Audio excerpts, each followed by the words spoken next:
Welcome to our YouTube channel. আজ আমরা শিখব বয়েলের সূত্র, চার্লসের সূত্র এবং বয়েলের সূত্র ও চার্লসের সূত্রের সমন্বয় রূপ, এবং এর সাথেও এর রিলেটেড কিছু প্রবলেম আমরা এখানে সলভ করবার চেষ্টা করব। বয়েলের সূত্র বা বয়েলস ল, এর আগেরটাতে আমরা গ্যাসের 4টে প্যারামিটার পড়েছিলাম, যেটা কিন্তু পরিমাপ করা যায়। সেটা ছিল গ্যাসের চাপ, গ্যাসের আয়তন, গ্যাসের ভর এবং গ্যাসের উষ্ণতা, অর্থাৎ পি, ভি, এন, টি, এই 4টে কিন্তু প্যারামিটার আমরা পেয়েছি। তো বয়েলের সূত্রে কিন্তু এই দুটো প্যারামিটার নিয়েই কিন্তু বয়েলের সূত্রটা রয়েছে, মানে গ্যাসের চাপ আর গ্যাসের আয়তন। তো সায়েন্টিস্ট বয়েল 1662 খ্রিস্টাব্দে কিন্তু এই সূত্রটি দিয়েছিলেন এবং তার সহকারী হিসেবে কাজ করেছিলেন রবার্ট হুক প্রায় 7 বছর। তিনি কি করেছিলেন না, ভ্যাকুয়াম পাম্প নির্মাণ করে বয়েলকে এই যে সূত্রটা দিয়েছিলেন সেই সূত্রে যে প্রয়োজনীয় এক্সপেরিমেন্ট করতে কিন্তু সাহায্য করেছিলেন। এবার আমরা আসো দেখে নিই যে বয়েলের সূত্রে কি বলছে।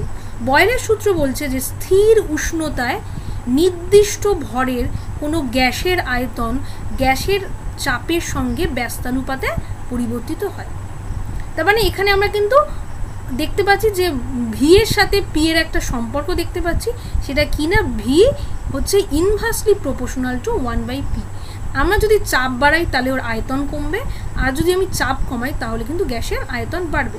এবং এই ফর্মুলাটা আমি তখনই স্থির হবে যখন কি হবে না, গ্যাসের ভর এবং উষ্ণতা কিন্তু নির্দিষ্ট থাকবে, মানে কোনো রকম পরিবর্তন হবে না। তাহলে বলতে পারি যে বয়েলের সূত্রে কিন্তু গ্যাসের ভর ও গ্যাসের উষ্ণতা হচ্ছে ধ্রুবক বা কনস্ট্যান্ট। এবার আমরা এই স্টেটমেন্টটার একটা ব্যাখ্যা দেখে নিই। ধরো একটা গ্যাস সিলিন্ডারের মধ্যে গ্যাস ভর্তি রয়েছে এবং সেই গ্যাসের কিন্তু একটা উষ্ণতাটা ফিক্সড রয়েছে এবং গ্যাসের ভরও কিন্তু ফিক্সড রয়েছে। এবার আমি ধরে নিই গ্যাসের যে আয়তন সেটা হচ্ছে ভিসিসি, ভি ঘন সেন্টিমিটার। এবার আমি ধরো এই গ্যাসের উপর, পিস্টনের উপর ওজন চাপিয়ে এই গ্যাসের উপর আমি চাপ রয়েছে কত না, পি চাপ রয়েছে। এবার ধরো আমি এই গ্যাসের উপর চাপ বাড়ালাম, চাপ দ্বিগুণ করলাম, মানে 2p করলাম।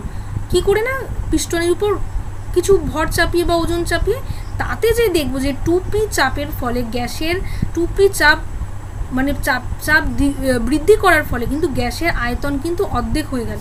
সেটা কি হলো, v/2cc। এবং যখন আমি এই গ্যাসের উপর পি এর 4 গুণ অর্থাৎ 4p চাপ প্রয়োগ করলাম, তখন কিন্তু গ্যাসের আয়তন ভি এর 1/4 হয়ে গেল, মানে হয়ে গেল v/4cc। তাহলে এটা কিন্তু হচ্ছে বয়েলের সূত্রের ব্যাখ্যা। তো বয়েলের সূত্রের গাণিতিক রূপটা আমি অলরেডি বলেছি যে V inversely proportional to 1/p, সেটা হচ্ছে পিভি সমান সমান কে, কে হচ্ছে একটা ধ্রুবক। এবার আমরা দেখে নিই যে পি ভার্সেস ভি লেখচিত্র কেমন হবে। পি ভার্সেস ভি যে লেখচিত্র হবে, পি ভার্সেস ভি লেখচিত্র করতে হলে আমরা ভিকে হচ্ছে এক্স অ্যাক্সিস বরাবর এবং পিকে ওয়াই অ্যাক্সিস বরাবর কিন্তু প্লট করছি। তাতে যে আমরা লেখচিত্র পাচ্ছি পি বনাম ভি লেখচিত্র, সেটা হচ্ছে সমপরাবৃত্তাকার, সমপরাবৃত্তাকার বা বলতে পারি রেক্ট্যাঙ্গুলার হাইপারবোলা। এখানে দেখো আমরা দুটো আলাদা আলাদা টেম্পারেচারের গ্রাফ প্লট করার চেষ্টা করেছি। এটা T1 ডিগ্রি সেলসিয়াসে ফিক্স রেখে আমরা পি বনাম ভি লেখচিত্র করেছি, এটা T2 ডিগ্রি সেলসিয়াস ফিক্স রেখে আমরা পি বনাম ভি লেখচিত্র করেছি। এখানে হচ্ছে T2 গ্রেটার দেন T1, T2টা যেটা টেম্পারেচার বেশি সেটা কিন্তু ওপরের দিকে হয়েছে। এবার আমরা আরেকটা প্লট আঁকার চেষ্টা করি, সেটা হচ্ছে পিভি বনাম পি লেখচিত্র। আমরা দেখো অলরেডি এই সমীকরণটা পেয়েছি যে পিভি ইকুয়াল টু ধ্রুবক, মানে পিভি কোনো কিছুর উপরই নির্ভর করে না। তাহলে আমি যদি পিভি ভার্সেস পি লেখচিত্র আঁকি, পিকে এক্স অ্যাক্সিস বরাবর এবং পিভিকে ওয়াই অ্যাক্সিস বরাবর আঁকার চেষ্টা করি, তাহলে আমরা কি দেখব না, যে লেখচিত্রটা পাবো সেটা হচ্ছে পি অক্ষের সাথে সমান্তরাল, পি অক্ষের সাথে কি হবে না, প্যারালাল হবে।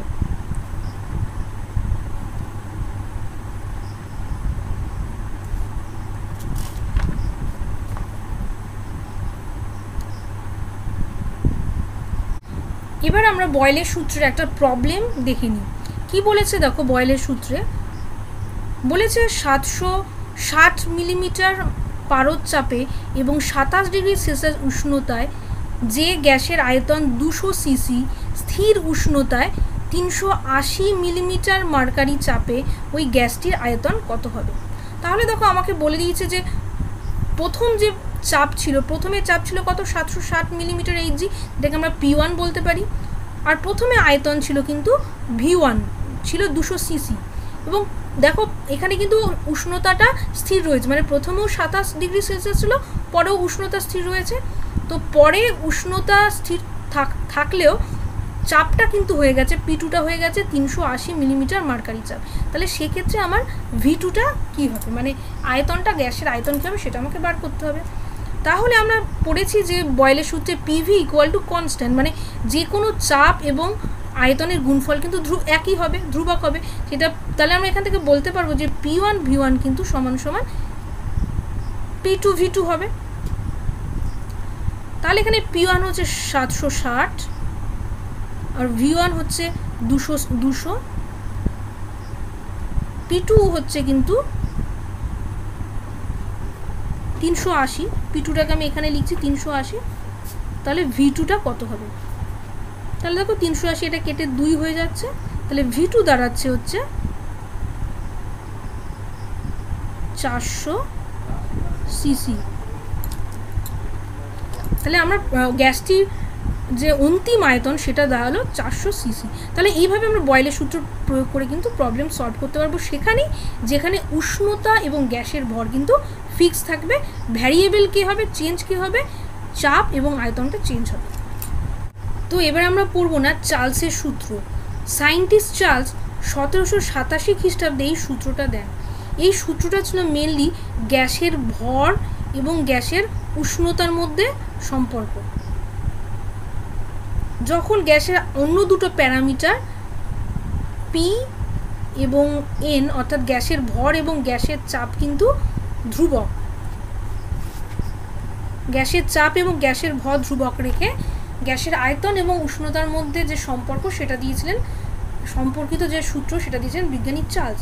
তো চার্লসের সূত্রের স্টেটমেন্টটা কি বলছে না, চাপ স্থির রেখে কোনো নির্দিষ্ট ভরের গ্যাসের আয়তন প্রতি 1 ডিগ্রি সেলসিয়াস উষ্ণতা বৃদ্ধি বা হ্রাসের জন্য ওর 0 ডিগ্রি সেলসিয়াস উষ্ণতায় যে গ্যাসের আয়তন ছিল তার 1/273 অংশ যথাক্রমে বৃদ্ধি বা হ্রাস পাবে। মানে বলতে চাইছে যে গ্যাসটা 0 ডিগ্রি সেলসিয়াস উষ্ণতায় যে আয়তন থাকবে, আমি যখন ওর উষ্ণতা 1 ডিগ্রি সেলসিয়াস বৃদ্ধি করব তাহলে তখনের যে আয়তন ছিল তাহলে 1/273 অংশ বৃদ্ধি পাবে, আবার উষ্ণতা হ্রাস করলে তার আয়তনও হ্রাস পাবে ওইভাবে। এবার আমরা যদি এটা গাণিতিকভাবে যদি আমরা একটা ব্যাখ্যা দিতে পারি, ধরা যাক 0 ডিগ্রি সেলসিয়াস উষ্ণতায় কোনো গ্যাসের আয়তন V0 সিসি, মানে V0 ঘন সেন্টিমিটার। এবার যদি আমি 1 ডিগ্রি সেলসিয়াস উষ্ণতা বৃদ্ধি করি তাহলে দেখো গ্যাসের উষ্ণতা বৃদ্ধি কতটা হবে, V0/273 সিসি হবে। 1 ডিগ্রি সেলসিয়াস উষ্ণতা বৃদ্ধির জন্য এতটা গ্যাসের আয়তন বৃদ্ধি পাবে, এবং 1 ডিগ্রি সেলসিয়াস উষ্ণতা বৃদ্ধির জন্য গ্যাসের আয়তন V1 আলটিমেটলি দাঁড়াবে V0, আগে ছিল কত V0 এবং এখন বৃদ্ধি পেল কতটা V0/273, তাহলে আলটিমেটলি V1 দাঁড়ালো V0 plus 1 into V0/273 CC.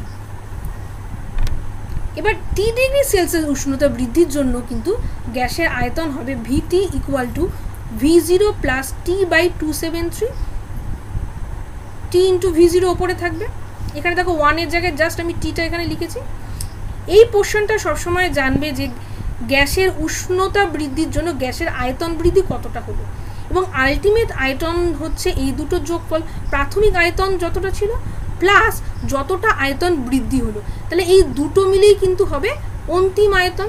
তাহলে VT হচ্ছে দাঁড়াচ্ছে ultimately V0 into 1 plus T/273 CC. এবার যদি উষ্ণতা হ্রাস পায়, তাহলে T ডিগ্রি সেলসিয়াস যদি উষ্ণতা হ্রাস পায় তাহলে গ্যাসের আয়তন কিন্তু তখন দাঁড়াবে জাস্ট V0 ইন্টু ব্র্যাকেটের মধ্যে 1 মাইনাস T/273 সিসি। এবার আমরা দেখব যে চার্লসের সূত্র থেকে কিভাবে আমরা পরম শূন্য উষ্ণতা পেতে পারি এবং পরম উষ্ণতা স্কেল পেতে পারি। তাহলে চার্লসের সূত্র থেকে আমরা প্রথমে দেখছি পরম শূন্য উষ্ণতা আমরা কিভাবে পাবো। আমরা চার্লসের সূত্রে যদি গাণিতিক রূপটা দেখি তাহলে ধরে নিই 0 ডিগ্রি সেলসিয়াস উষ্ণতায় কোনো গ্যাসের আয়তন V0 cc, তাহলে তার যদি 1 ডিগ্রি সেলসিয়াস উষ্ণতার হ্রাস ঘটে তার ফলে তখন যে গ্যাসের আয়তন দাঁড়াবে সেটা V0 × 1 - 1/273 cc। এবার যদি আমি 1 ডিগ্রি সেলসিয়াস উষ্ণতার হ্রাসে থেকে আরও উষ্ণতা হ্রাস করি, মানে 273 ডিগ্রি সেলসিয়াস উষ্ণতা যদি আমি হ্রাস করি তাহলে যে আয়তনটা দাঁড়াচ্ছে মানে এক্স্যাক্টলি -273 ডিগ্রি সেলসিয়াস, তাতে যে গ্যাসের আয়তনটা দাঁড়াচ্ছে দেখা যাচ্ছে গ্যাসের আয়তন কিন্তু হয়ে যাচ্ছে 0 cc, অর্থাৎ গ্যাসের আয়তন শূন্য হয়ে যাচ্ছে।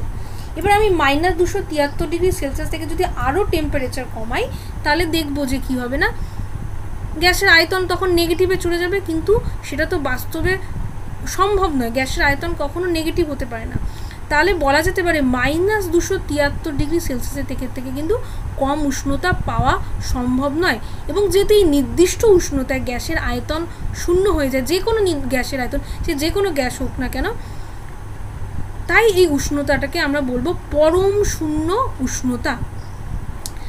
আরও এক্স্যাক্টলি বললে -273.15 সেলসিয়াসই হচ্ছে কিন্তু গ্যাসের পরম শূন্য উষ্ণতা বা অ্যাবসলিউট জিরো টেম্পারেচার। এবার হচ্ছে যে অ্যাবসলিউট জিরো টেম্পারেচার তো আমরা জেনে গেলাম -273.15 ডিগ্রি সেলসিয়াস। এবার আমরা দেখো এখান থেকে বিজ্ঞানী লর্ড কেলভিন 1848 সালে একটা নতুন স্কেল প্রবর্তন করেন, সেটা হচ্ছে পরম উষ্ণতার স্কেল, অ্যাবসলিউট টেম্পারেচার যে স্কেল তিনি প্রবর্তন করেন। এটা স্কেলটা কিভাবে প্রবর্তন করেন না, তিনি কি করেন যে পরম শূন্য উষ্ণতা -273 ডিগ্রি সেলসিয়াসকে তিনি শূন্য বিন্দু ধরে নেন এবং উষ্ণতার প্রতি ডিগ্রির মানকে সেলসিয়াস স্কেলের 1 ডিগ্রির সমান ধরে যে স্কেল তিনি প্রবর্তন করেন তাকে কেলভিন স্কেল বলবো বা কেলভিন উষ্ণতা বলবো। মানে কি -273 ডিগ্রি সেলসিয়াসকে তিনি ধরে নিয়েছিলেন 0 কেলভিন, মানে নতুন যে স্কেলটা আমরা পেলাম, পরম উষ্ণতার যে স্কেলটা পেলাম, তাতে -273 ডিগ্রি সেলসিয়াস সমান হচ্ছে 0 কেলভিন। তাহলে দেখো তাহলে 0 ডিগ্রি সেলসিয়াস কত হবে, -273 ডিগ্রি সেলসিয়াস যদি 0 কেলভিন হয় তাহলে 0 ডিগ্রি সেলসিয়াস কত হবে,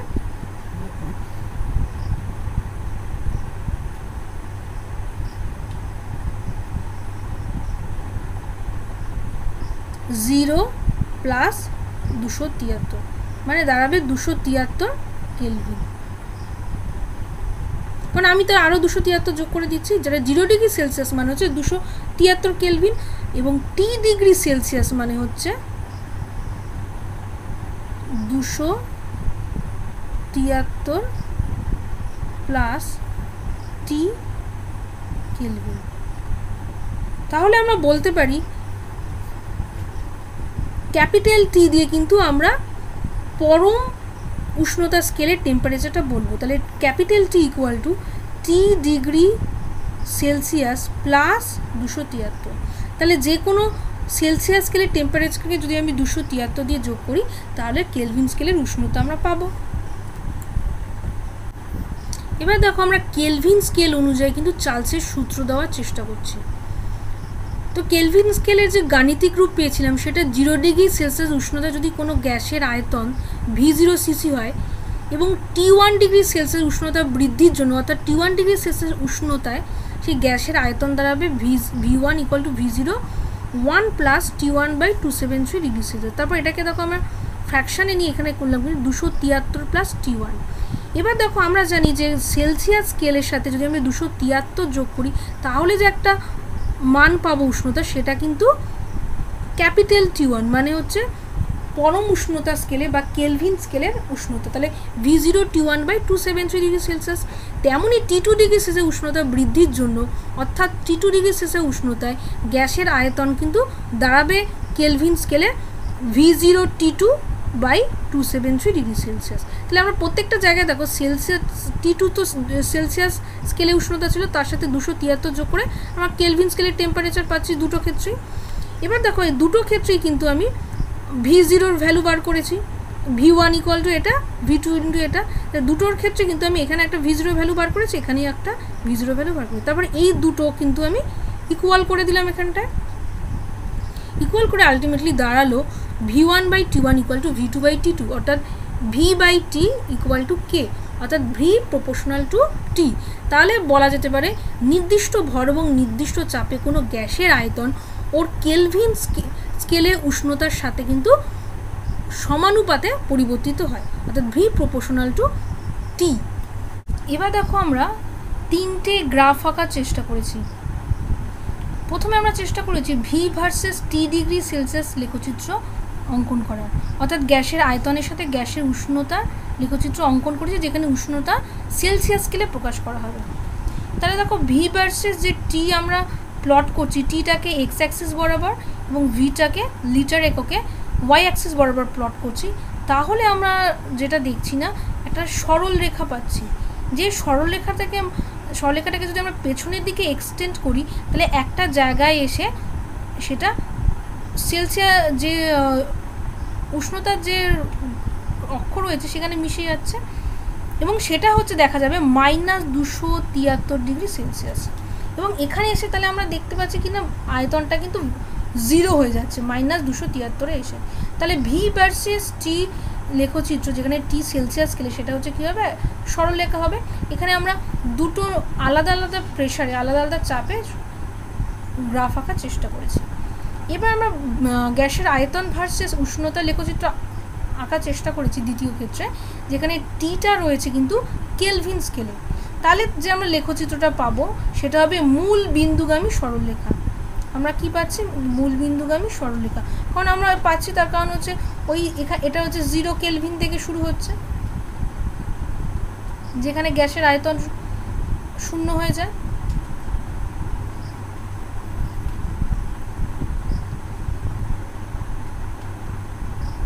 আরেকটা আমরা লেখচিত্র প্লট করলাম P ভার্সেস ক্যাপিটাল T লেখচিত্র, অর্থাৎ P এর সাথে পরম স্কেলে যে গ্যাসের উষ্ণতা সেটা লেখচিত্র অঙ্কন করার চেষ্টা করলাম, যেটাও কিন্তু হবে কিনা মূল বিন্দুগামী সরলরেখা। দুটো আলাদা আলাদা ভলিউমে, গ্যাসের ভলিউমে কিন্তু গ্যাসের আয়তনে আমরা P ভার্সেস T লেখচিত্র এঁকে দেখা। এবার আমরা কি করব, বয়েল ও চার্লসের সূত্রের সমন্বয় করব। দেখো বয়েলের সূত্রে কি বলেছিল, যে আয়তন গ্যাসের চাপের সাথে ইনভার্সলি প্রপোর্শনাল, অর্থাৎ V inversely proportional to 1/P, অর্থাৎ চাপ যদি আমি কমাই তাহলে আয়তন বাড়বে, চাপ বাড়ালে আয়তন কমবে। এবং এইটা তখনই নির্দিষ্ট সূত্রটা প্রযোজ্য হবে যখন ওর পরম শূন্য উষ্ণতা এবং ওর গ্যাসটির ভর অর্থাৎ N কিন্তু স্থির থাকবে। এবং চার্লসের ক্ষেত্রে বলেছিল কিন্তু গ্যাসের আয়তন গ্যাসের পরম শূন্য উষ্ণতার সাথে সমানুপাতে পরিবর্তিত, অর্থাৎ V প্রপোর্শনাল টু T, যেখানে গ্যাসের চাপ এবং গ্যাসের ভর কিন্তু নির্দিষ্ট। তাহলে দুটোর ক্ষেত্রে কিন্তু N মোল গ্যাস রয়েছে। তাহলে এই দুটো সূত্রকে যদি আমি কম্বাইন করি তাহলে দাঁড়াচ্ছে V proportional to T by P, বা V সমান সমান KT বাই P। তাহলে দাঁড়াচ্ছে PV বাই T সমান সমান K, অর্থাৎ PV বাই Tটা কিন্তু সবসময় ধ্রুবক হবে, নির্দিষ্ট হবে। K হচ্ছে আমরা বলে নিচ্ছি ধ্রুবক।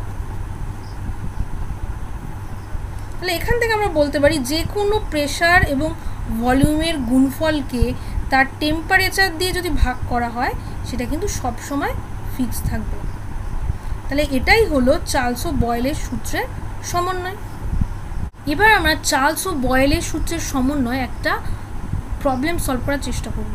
প্রবলেমটা কি বলেছে দেখো, এনটিপিতে কোনো গ্যাসের আয়তন 5 লিটার হলে 50 ডিগ্রি সেলসিয়াস তাপমাত্রায় 750 মিলিমিটার মার্কারি চাপে গ্যাসটির আয়তন কত হবে। তাহলে দেখো প্রথমে বলছে এনটিপিতে গ্যাসের আয়তন, মানে এনটিপি বলতে আমরা বুঝি কিনা 760 মিলিমিটার মার্কারি চাপ এবং 0 ডিগ্রি সেলসিয়াস উষ্ণতা। তাহলে দেখো P1 অর্থাৎ প্রাথমিক চাপ দাঁড়াবে 760 মিলিমিটার মার্কারি চাপ, এবং প্রাথমিক যে উষ্ণতা দাঁড়াবে সেটা 0 ডিগ্রি সেলসিয়াস বা 273 কেলভিন। এবং প্রাথমিক আয়তন বলে দিয়েছে কিন্তু V1 হচ্ছে 5 লিটার। এবং যদি অন্তিম আয়তন বলে মানে T2 কত সেটা আমাকে তো বার করতে হবে। অন্তিম উষ্ণতা T2 বলে দিয়েছে কিন্তু 323 কেলভিন। আমি বার করছি, 50 ডিগ্রি সেলসিয়াসকে কনভার্ট করে পেলাম 323 কেলভিন। এবং অন্তিম যে চাপ সেটা P2 দাঁড়াচ্ছে 750 মিলিমিটার মার্কারি চাপ। তাহলে আমাকে আলটিমেটলি অন্তিম আয়তন বা V2টা বার করতে হচ্ছে।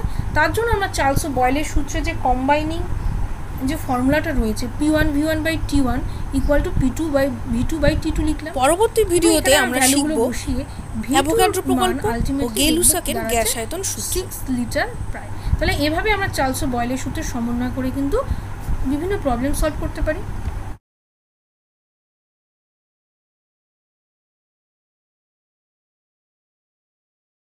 আমাদের চ্যানেলের অন্যান্য ভিডিওগুলো দেখার জন্য আমাদের চ্যানেলের ভিডিও সেকশন থেকে ভিডিওগুলো দেখতে পারো, অথবা প্লেলিস্ট থেকে ক্লাস 11 বা 12-এর ইউনিট অনুযায়ী যে প্লেলিস্টগুলো করা রয়েছে সেখান থেকে অতি সহজে ভিডিওগুলো তোমরা দেখতে পারো।